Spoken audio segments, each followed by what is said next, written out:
Good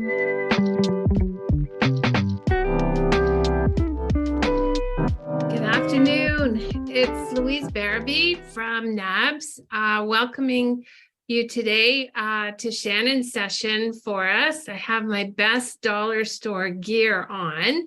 Hope you have yours on too, whether you've got your camera on or off. Today, we're going to talk to Shannon and learn how to celebrate and energize as 2022 comes to an end. Hopefully by the end of this session, you'll feel energized to finish the year strong, know how to recognize, reduce, or avoid holiday season burnout. And Shannon's going to share some practical tips, tricks, and tools to bring more energy and fun into our lives, especially this year, because this is really the first year since the past couple where we actually might be able to see extended family and friends like we weren't able to previous years because of the changing protocols. And it's all about the 3 Ps today: prizes, prizes, prizes. So without further ado, Shannon, over to you. Thanks, Louise. Hello, everyone. Super excited to be here. Okay, I'm going to put mine on too. Here we go. If you do have holiday garb, just hint, hint, you may want to have it handy for the end. I'm not going to give it away, but there might be one of those P words in there for you. Okay, so excited to be here. I'm Shannon Talbot. I'm a performance and wellness coach. My background is I spent over 17 years in the corporate world. So I worked in banking for a long time and then actually worked in advertising as well before I left and started my own coaching and speaking business. And today I'm just really here to help you guys celebrate and energize and kick off this really busy, crazy holiday time of year so that you can enjoy it. As Louise mentioned, you know, we haven't had a December like this in a few years. So really want to, help everyone get some more energy and joy into their days. And I thought we would start by watching just a bit of a funny video. It's a longer video, so I'll only share the first couple minutes, but it's always good to kick things off with a bit of humor and see if any of you can relate to situations like this, whether it's with clients, internal communication, or just any type of communication in general. See if it's going to play. Our company has a new strategic initiative to increase market penetration, maximize brand loyalty, and enhance intangible assets. In pursuit of these objectives, we've started a new project for which we require 7 red lines. I understand your company can help us in this matter. Of course. Walter here will be the project manager. Walter, we can do this, can't we? Yes, of course. Anderson here is our expert in all matters related to the drawing of red lines. We've brought him along today to share his professional opinion. Nice to meet you. Well, you all know me. This is Justine, our company's design specialist. Hello. We need you to draw 7 red lines, all of them strictly perpendicular, some with green ink and some with transparent. Can you do that? No, I'm afraid. Let's not rush into any hasty answers, Anderson. The task has been set and needs to be carried out. At the end of the day, you are an expert. The term red line implies the color of the line to be red. To draw a red line with green ink is, well, if it's not exactly impossible, it's pretty close to being impossible. What does that even mean? Impossible. I mean, it is possible. There are some people, say, suffering from color blindness, for whom the color of the lines doesn't really make a difference. But I'm quite sure that the target audience of your project doesn't consist solely of such people. So in principle, this is possible. I'll simplify. A line as such can be drawn with absolutely any ink, but if you want to get a red line, you need to use red ink. What if we draw them with blue ink? It still won't work. If you use blue ink, you'll get blue lines. And what exactly did you mean when you talked about the transparent ink? How to better explain? I'm sure you know what transparent means. Yes, I do. And what a red line means. I hope I don't need to explain to you. Of course not. But you need to draw red line with transparent ink. Could you describe what you imagine? All right. Can anyone relate to this at all? Hopefully not this exact example. That would probably drive us all crazy if that was how all of our meetings with clients and everything went. But, just sometimes these are the situations you have to deal with, and, figuring out how to talk that common language. So really, I just wanted to take a moment and recognize all of you here today and all of the hard work you have done this past year, and give yourselves a pat on the back as well. Okay, so we're going to spend about 30 minutes maximum or so on how we can how to feel more energized and joyful, the secrets to bringing it into our lives, what tools can help, and then make sure you stay to the end because we have a fun little game for you to win some prizes.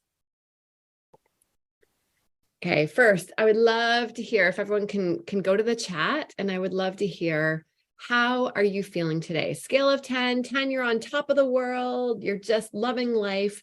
1, you have your camera off because you're still in bed and you just are having a really bad case of the Monday. So scale of 1 to 10, how's everyone feeling?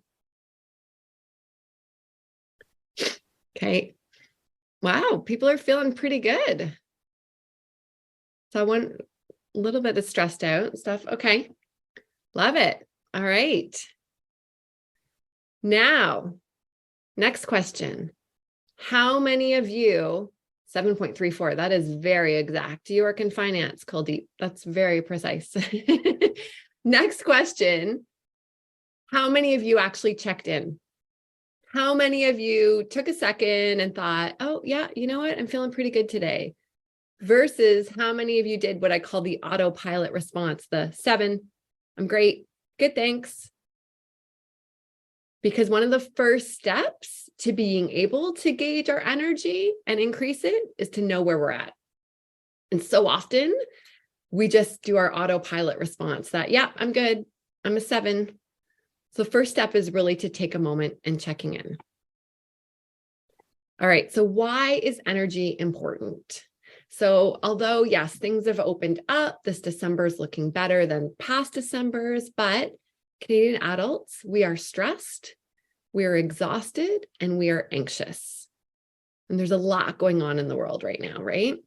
So having more energy can help us combat stress and anxiety and really just sleep better at night and do better, at home and at work.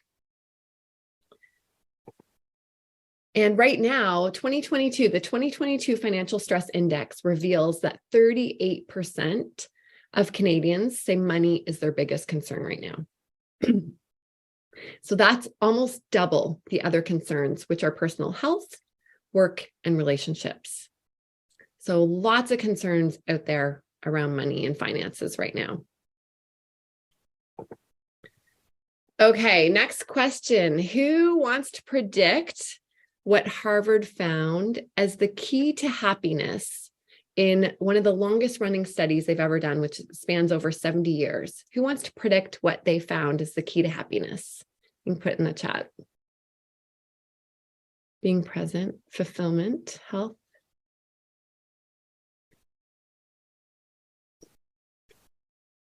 Love it. Great answers. Yes.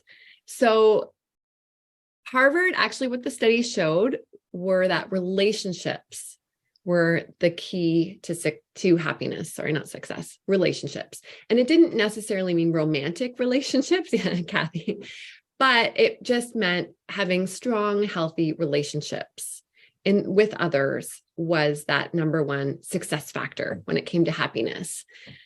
But through research and working with my clients, I've expanded that into what I call the happiness wheel. So you'll see here, there are 4 key components, but within relationships, I like to add another component, and that is our relationships with, anyone want to guess?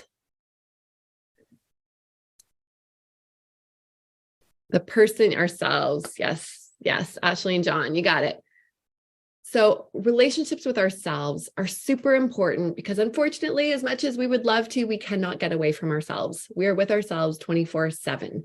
So I have another little challenge for all of you to do. You do not need to put this in the chat. You're welcome to, but you don't have to. Is I would like everyone to think of 5 negative things you've recently told yourself. It could be today, it could be in the last hour, it could be in the last week, month, doesn't matter. But think when you got up this morning, when you looked at yourself in the mirror, when you were getting ready, what's something you told yourself? Perhaps about your looks, or, after a meeting this morning or a call, what's something that went through your mind? Things like, oh, I've gained too much weight. I should have exercised. I shouldn't have said that thing in the meeting. I sounded stupid. I'm not going to get that promotion. I don't know enough. So I want you to think of 5 negative things that you tell yourself. Can be regularly or just that you have done so recently. All right. Then now that you know those 5 things, that you have them kind of top of mind, I want you to picture someone that you care deeply about in your life, your partner, a child, your best friend. But I want you to picture someone you care about, your parents. And I want you to picture saying these 5 things out loud to them. Maybe a client. Picture telling a client, your most important client you have right now. Picture telling them, yeah, you could stand to lose some weight. What were you thinking wearing that outfit? What were you, why did you say that in the meeting?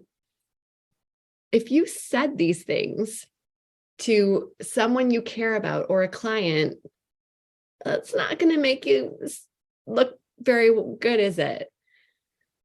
Especially, picture telling a child all of the thoughts in your head that would really impact their self-esteem.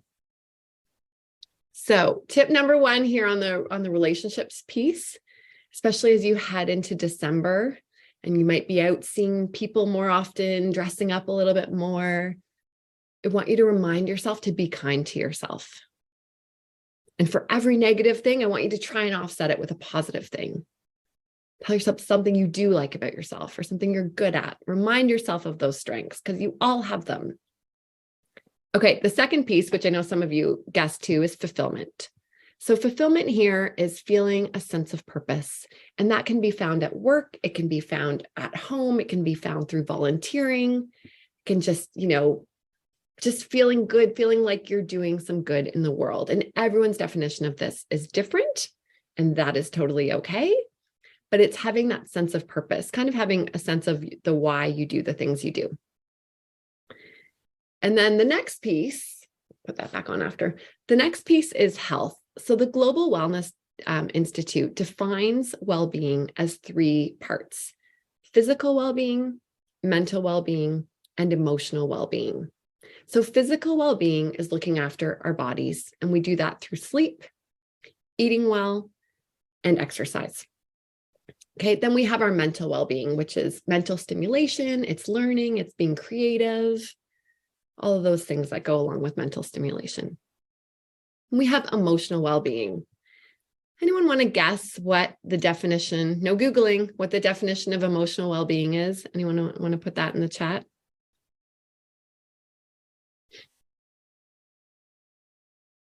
It's okay.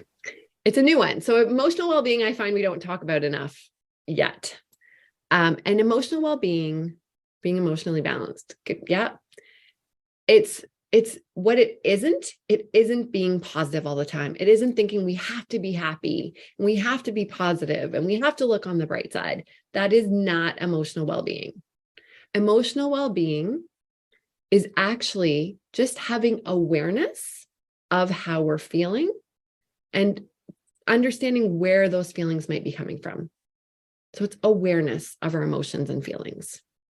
That's it. And then lastly, money. Who wants to guess what the money piece is?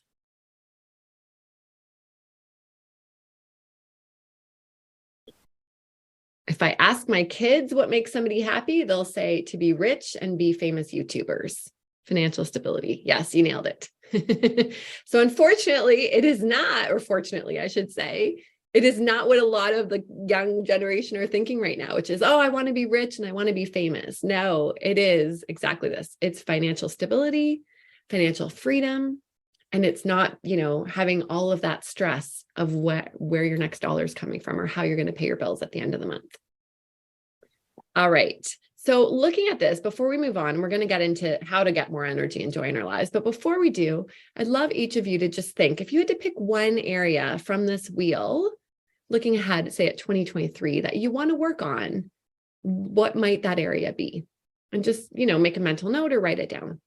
But if there's one of these 4 areas, again, that you want to work on, not that you feel you should, but that you would want to work on, what would that area be? All right. Because the next step is why change? So I don't know if any of you know the statistics, but 98% of all New Year's resolutions fail by March. It's a lot. And the reason they fail is because we make resolutions for things we feel we should versus things we actually want to change. So here, what we want to do, and a big step in order to change any habit in our lives, is to have a strong reason why. So for this example, what would having less stress or anxiety do for you? Or what would having more energy and joy do for you in your life? What could change? What could be different? Who could benefit? How might that impact your finances? If you picked money as one of your areas, how might that impact your health if you were to implement a few new habits in that area? And again, we want these to be strong enough reasons. So I say like an 8 out of 10 of importance, or else we're not going to do it. It's way easier to stick to old habits than to try and make new ones. Okay, so now we're going to do a 3-step process to more energy and joy. And the first step, and this is something you could do quickly now or you could take away and do later, but it is to understand what drains your energy and what gives you energy. And looking both personally and professionally. So you want to make a list of all of the things that drain your energy, housework. Maybe it's timesheets. Maybe it's submitting expenses. What are those things that you have to do that drain your energy? And the opposite, what are the things that give you energy? What are those things work-wise, personally, that boost your energy, that have you feeling good after? And one thing I'll say here too is we don't always dislike the things that drain our energy. Sometimes they could be things we really enjoy. Like maybe you really enjoy presenting, but it's tiring. So that would still go under the drainer. And sometimes, maybe you don't like exercise, but it does give you energy. That would still go under an energizer. So it's really just looking at it from takes away versus gives energy. Okay, so you want to understand both sides of that for you. Then you want to look at what are your top 5 priorities. And this is combined priorities, personally and professionally. You only want 5. So even now, if you want to think ahead for this month of December, because this is a busy month, and people are getting ready to take some time off, and there's lots of social commitments and family things, and sometimes, lots of really busy deliverables at work. So what would your top 5 priorities be across work and home here? And it could, and even looking into next year, is there something, a new project or a new client you want to work with, a new area of the business? Are you looking for a promotion? Putting down all of those things as a priority there. Money, are you saving for something? Do you want to pay off a debt? Relationships, maybe you just moved to a new city or town and you want to build a community there. Maybe you're looking to expand and meet new friends, new people. Maybe it's your family. Maybe you couldn't see your family a lot over the past couple of years, and now you want that to be more of a priority. And again, everyone's priorities will be different. And all that matters is that they are important to you. It doesn't matter what anyone else thinks about your priorities. They have to be important to you. Okay, so you have what drains your energy, what gives you energy, your priorities. Then you want to come up with what are your top 5 values. And this is just a snapshot. Even if you Google values, there's hundreds and hundreds out there. So I just picked some here as examples, but you want to come up with what are those 5 things that are super important to you. Another way of looking at this is if you were to start your own company tomorrow, you're the CEO, you're starting a company where you're the brand, what 5 values best represent or describe you? What are those 5 things that are really important to you?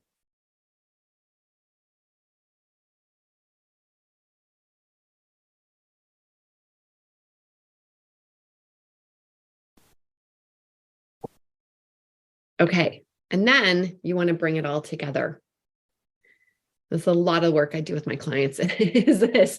And it's looking at first step. Okay. So when you look at your schedule in the week ahead or month ahead, you want to look at everything. Look at your schedule, look at your to-dos. What are all of the things on your plate? And then you want to link them to, are they energizing? Are they draining? Unfortunately, there's a lot we can't control, right? A lot of what we do, we are not in control. We just have to do it. But what we can do is look like, okay, you know what? Next week, I have 3 big deliverables. I'm going to be tired. So what could I do that will help offset? You know what? Maybe if I go for 2 runs next week, that will help give me more energy to start the week better, start the day better. Maybe I can schedule in a few breaks so I actually eat next week. Because again, we want to make sure we're also remembering to eat and sleep and move our bodies. So it's looking at how you can balance it as best you can with what's going on. And the third piece, which tends to be really hard for many people, myself included, is looking at how you can set boundaries and not just set them, stick to them. We can set boundaries all we want, but if we don't stick to them, then they're not actually boundaries. So we want to set and stick to boundaries. And those boundaries ideally would align with your priorities and your values. So I'll give you a quick example. Let's say there's a family member who really wants you to do something for them this month. Your schedule's full. And what you want to do, before you answer them, before you say, yep, I can help, or I can do that, or I can bring that dish, is to go back, look, okay, how is my schedule that week? Does this align to my priorities and my values? And if it doesn't, you can say no. Again, if it's in your control. But if it does align, then you can say yes, right? But the biggest thing here is remembering that every yes you say to something might also mean a no to something else, because you only have a certain amount of time and energy in your schedule. Does this make sense? Any questions? Feel free to pop any questions in the chat, or if I'm going too fast or anything doesn't make sense, just let me know.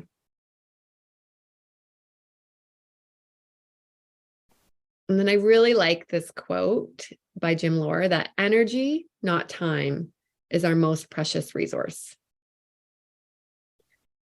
What if they are conflicting? So you know what? They will.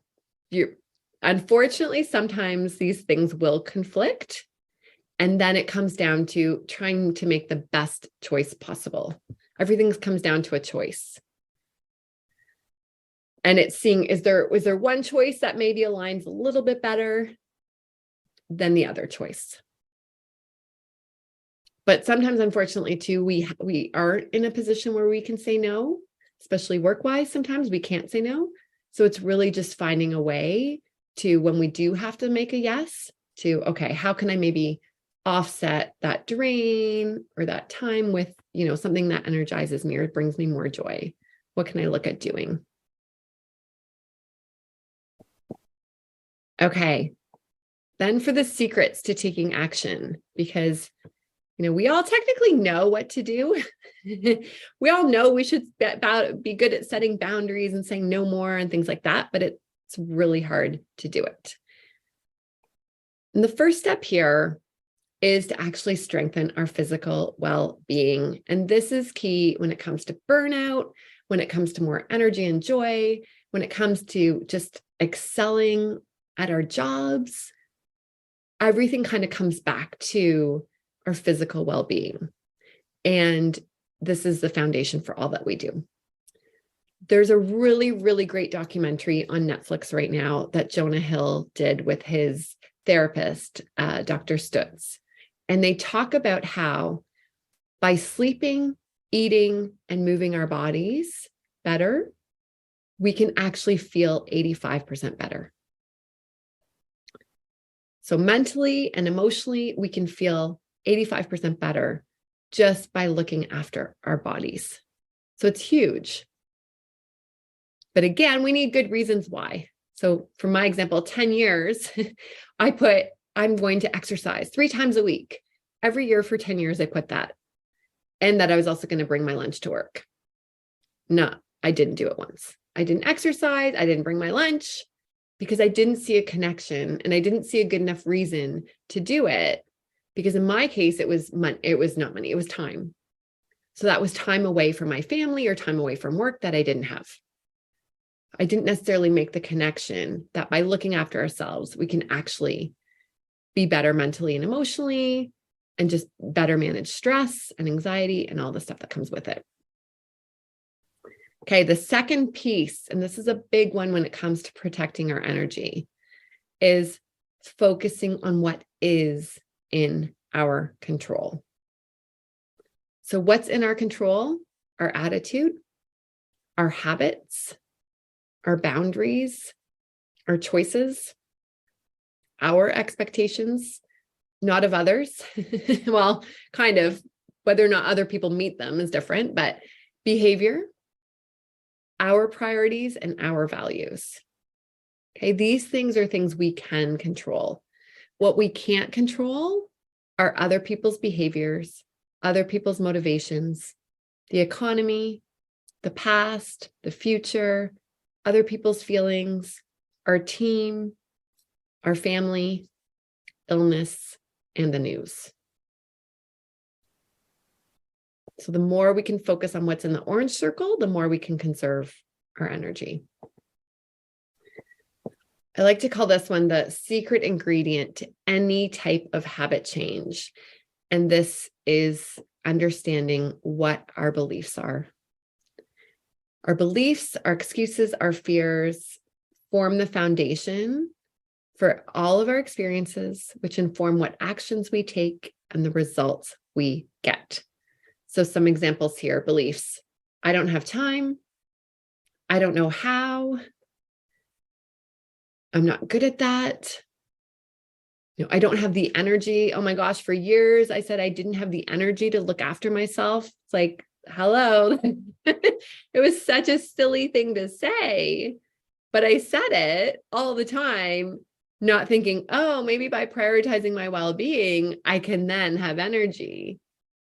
But we are masters of excuses. We are so good at telling ourselves stories that then inform what we do and get us out of anything we don't want to do, right? So for my earlier example, I didn't believe I had time to exercise, but I could find 3 hours a night to watch TV. So it wasn't that I didn't have time. That was not true. It was that I didn't prioritize exercise. So I had time for the things I prioritized, just I didn't have time for things I didn't want to do. Does that make sense?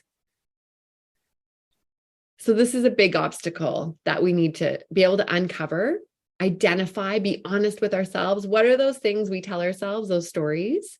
And then we can ask ourselves, are they fact or are they fiction? And do you actually want to change them? If you do, then how we do it is we just start telling ourselves new beliefs, right? I have time for things I value. I have time to prioritize my well-being. I can learn how. So even just sometimes it's just a couple of words different words that we need to tell ourselves to be able to start believing those things. And that will take time. I actually have one client right now that she wants to implement a morning routine. and she hasn't been able to get up early yet. So every time her alarm goes off, she presses snooze. Snooze, massive problem, right? Lots of us we're chronic snooze pressers. And she said, Shannon, I haven't been able to get out of bed yet. And I said, okay, what is the first thing you tell yourself when your alarm goes off? And she said, oh my God, it's the morning. I'm like, okay, who's going to want to get up for that? If you don't like the mornings and your first thought is, oh my God, it's the morning, you're not getting out of bed. You are going to press snooze. So in that case, we don't even have to change the words she's telling herself. We can just change the tone. It can become, oh my God, it's the morning. Like, think of all the stuff I can get done if I don't press snooze. But it's being able to identify what are those thoughts we're telling ourselves that are holding us back.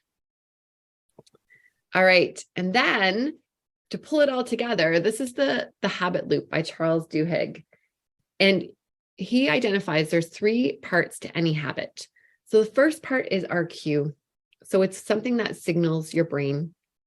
Okay. The action is then what you do from that cue, and the reward is what you get out. So my past, especially when I worked in advertising, I would have a really stressful day. Okay. So I was not good at managing my stress. I had a stressful day. What would I do that night? Once my kids were in bed, I would open up a bottle of wine. I would eat a bag of chips, and I would binge watch a lot of TV. That was how I dealt with stress. What was my reward?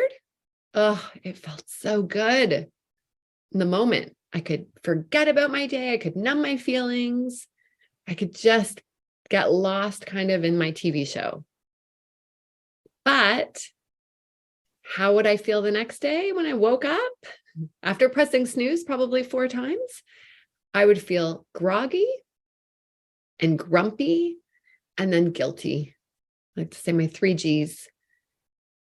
So over time, that reward wasn't worth it. So I wanted more energy. I wanted to be a better mom, a better professional, a better wife. So I needed to start tweaking my actions so I could have that reward instead. So when you look at this for yourself, you want to think back, to the happiness wheel. Is there a part of that causes you the most stress and anxiety? And if there is, what are those cues for you? What are those things that happen in your day that either super drain your energy or just cause you a lot of stress and anxiety? What are those things for you? Because unfortunately, those things will never go away completely. They might change, but the cues will never go away. So you want to understand, what are your triggers? What are those things that cause you to go do an unhealthy habit? And then from there, you want to look at the reward. What would you rather feel? What would you rather have than what you have now? What is that why that we talked about? And once you have that you're working towards, then you can go and change that action. Right? And boundaries is a really great example of this, because boundaries are so hard. And boundaries, think about it. A lot of people have beliefs that, if I set boundaries at work, I might get fired or I won't get promoted. So we tell ourselves a lot of things in order to not do that, that what we really want to do. But in reality, boundaries can actually help you protect your energy and help you, excel at work, excel at home. But you have to figure out, what is that reward you're going for? What will it get you? And then test it out, right? We don't want to go all in. We don't want to piss off our bosses or clients or anything, but is there a way you could test it out? Take a small action to see how it works and what reward you're getting, and then build off of that. And lastly, you want to be consistent, and it will get easier over time. And the best part here too is the steps, right? Breaking it down into steps. If we try and go too big, if we try and change too many habits, if we try and, tackle all of our energy drainers at once, we will fail. We want to try things in small, manageable chunks and be consistent with them. Because as something becomes more of a baseline, it's easier then to add on to that. So once something becomes more of that steady habit, we can add on to it. Okay, but I also know you are all starved for time. So yes, well, we want to manage our energy. That's important. I also know that many of you have really hectic, busy schedules, and December is just crazy. So what I wanted to do here is introduce 4 mindfulness hacks that you can do anytime and anywhere. And the reason we want to talk about mindfulness is because mindfulness helps us to build resiliency to stress and anxiety, which really means we can bounce back from tougher situations faster, which means we can get that energy back. It won't drain us for weeks or, days on end. So mindfulness can really just help us become more present. When we start to go down that rabbit hole, we start to worry about things that are outside of our control. All right, can anyone guess in the chat how long it takes our bodies to go from a stressed to a relaxed state? Anyone want to guess? I've heard it all, so don't worry. There are no silly answers. 3 breaths, 3 months, 3 or 4 drinks, 20 minutes. Okay. 2 minutes. 2 minutes is all it takes to go from a stressed to a relaxed state. So we all have 2 minutes in our day. Every single one of us, whether it's in the shower, whether it's commuting to work, whether it's between meetings, as we're lying in bed at the end of the night, we all have 2 minutes. So these are 4 hacks that take just 2 minutes maximum. They don't even all take 2 minutes. Okay, first one. And this one, again, I would love everyone to put, what is one win you've had in the last week? It can be personal, it can be professional, it can be big, it can be small, but what is one win you have had that we can all celebrate?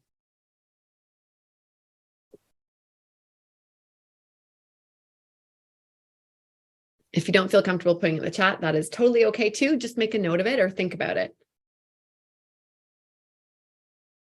We're going to celebrate all of you and your wins.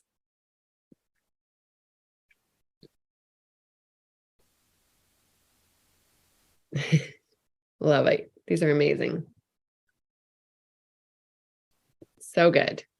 Okay, now I want any of you high achievers who are on the line here, or competitive people on the line, I want you to take note. If you're reading these right now and comparing, or thinking, oh, I should have put that instead, or, oh, just anytime you're starting to go down that path, bring it back. Focus on what you have done. Because when we can focus on what is going well, it acts as motivation. So we don't want to do comparing here. We just want to be happy, celebrate all of your wins. All right, the second thing is I want everyone to take a finger and a thumb. You're going to rub it together. Okay, and you're going to pay attention to the ridges, the texture, the temperature. You can rub another finger. Okay, you can rub your palms together. Just make note. How does it feel? Does one hand feel colder than the other? But really what we're trying to do here is stop our thoughts. We're sending our thoughts on a detour and we're bringing ourselves back to present. And this is a really great one if you find that, especially before bed, that your thoughts are racing and you can't turn them off. This is a great way to turn off our thoughts. And it's just by focusing on our hands and not analyzing. It's another big one. If you start to analyze, I should have put lotion on, or my hands are dry. Nope. You want to shut that down. This is all about awareness and curiosity, not judgment. Okay. Next one. Gratitude. So there are a lot of statistics out there that show that by being grateful, we can increase our happiness, we can feel more joyful, and we can be more resilient to stress and anxiety. So the more we can focus on the good, the better we will feel. So feel free to put this in the chat or just take note of it, whatever you would like to do. But I want everyone to think of 3 things they are grateful for that happened in the last 24 hours, and small specific things. Like someone smiled at you on the street, you had a good client call, you woke up after, pressing snooze only once today. What are some things you're grateful for? You ate a healthy breakfast, you walked your dog. But I want you to just think of 3 small things you're grateful for. And ideally, if you can do this daily and think of 3 things, your mood will improve over time.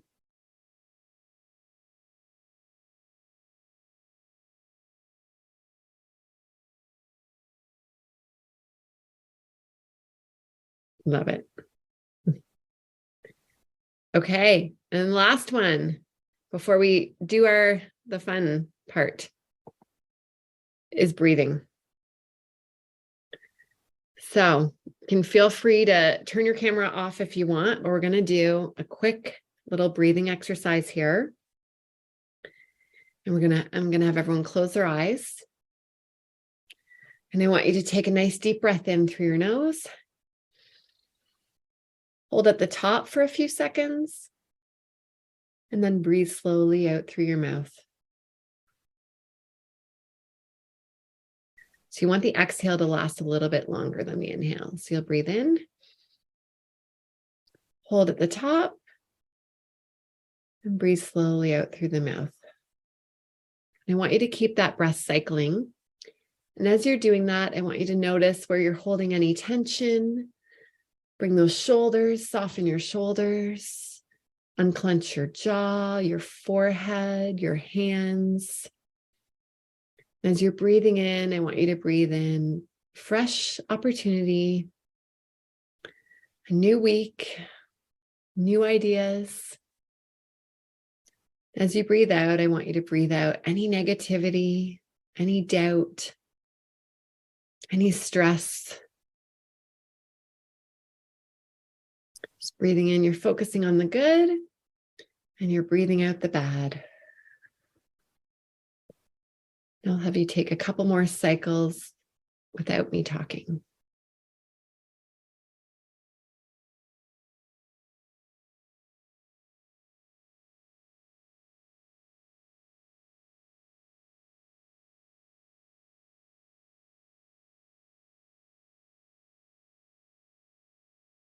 All right.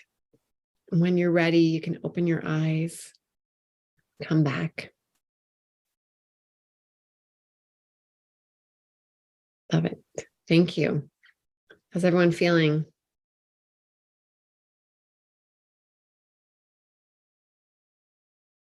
Hopefully you're not asleep.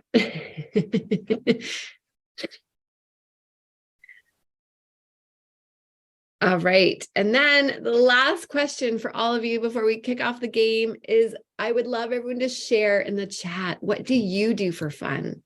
What have you seen your teams at work do for fun? How can everyone bring in a bit more fun into their December? Do any of you have any fun hobbies you do? Anything you want to try? Dancing's a great one. Food, board games, pottery, skating. Oh, lots of skating. Love it. Chess, winter camping, baking. Nice. Amazing. Okay. So just a quick recap. Awareness, we want to make sure we remember to check in, knowing what makes people happy and us happy. Being motivated to change.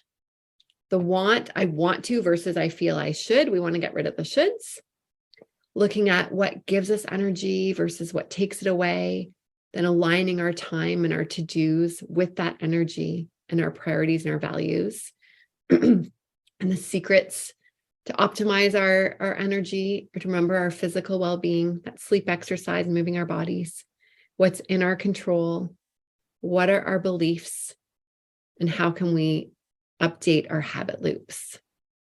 And lastly, we have the mindfulness tools. You can celebrate, you can practice gratitude, and rub your fingers together, breathing, and having fun. All right, so now prize time. Okay, so this is one that you'll need to turn your cameras on for, please, if you want to participate. Give everyone a minute to do that. Well, I see a Santa hat. Love it. Okay, I'll put my put that back on. Okay, and I'm going to stop sharing so that we can see more people. All right.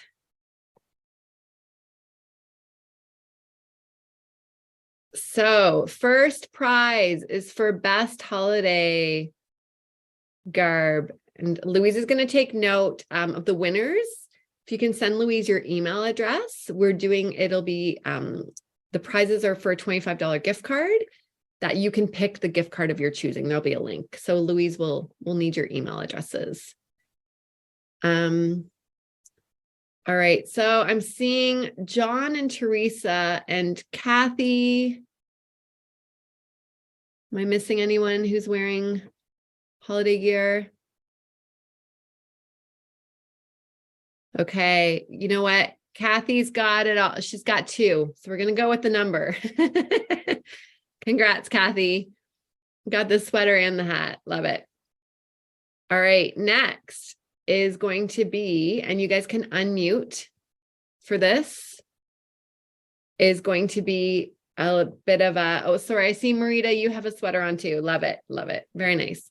Okay, so the next we're going to do a little scavenger hunt. Okay, so first person to come back, we'll do one item at a time. First person to come back with an item will win.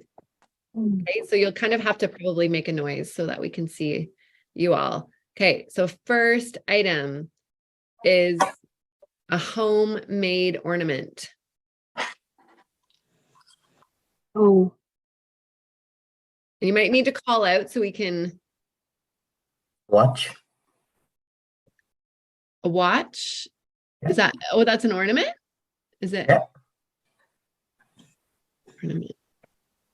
Okay. Shannon, this is an ornament for my office. I can't tell what it is, but somebody made it for me. I'll put it away. Lovely, lovely. Sorry, Akil, was yours an ornament? No, that was not. I just thought it was an order. Yeah. Okay. All right. You know what? I think who showed first? Sorry. Who we want to go with? You know what? So you know what? We'll do Monique and Marita. We'll do. Hey. You guys are kind of tied. So feel free to unmute and just say me or whatever. We can get a bit loud for this part. And forget the Zoom rules and just get a little loud. Okay, next one. Let's see if any of you have this. Do any of you have a gingerbread house? Ooh. No. Oh, Ashley. All right.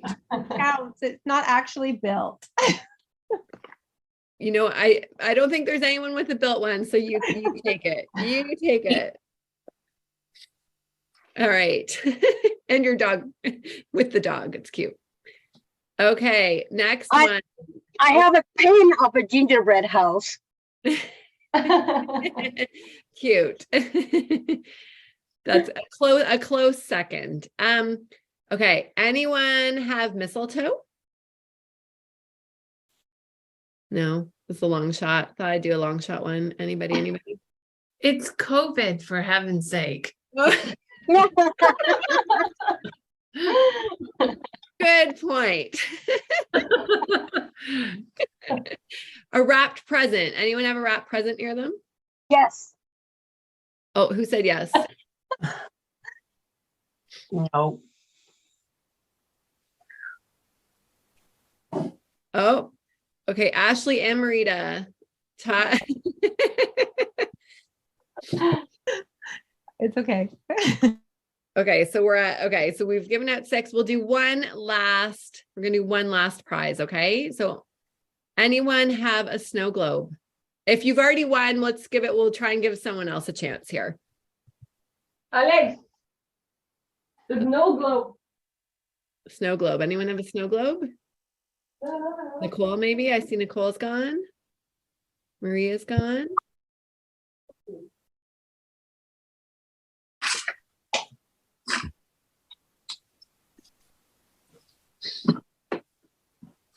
You don't even have snow yet. All right, Nobody's Nicole. not here. All right, Nicole. Marita, thank you. Well, we're gonna give this one to Nicole since she hasn't won a prize, but love them. Very nice.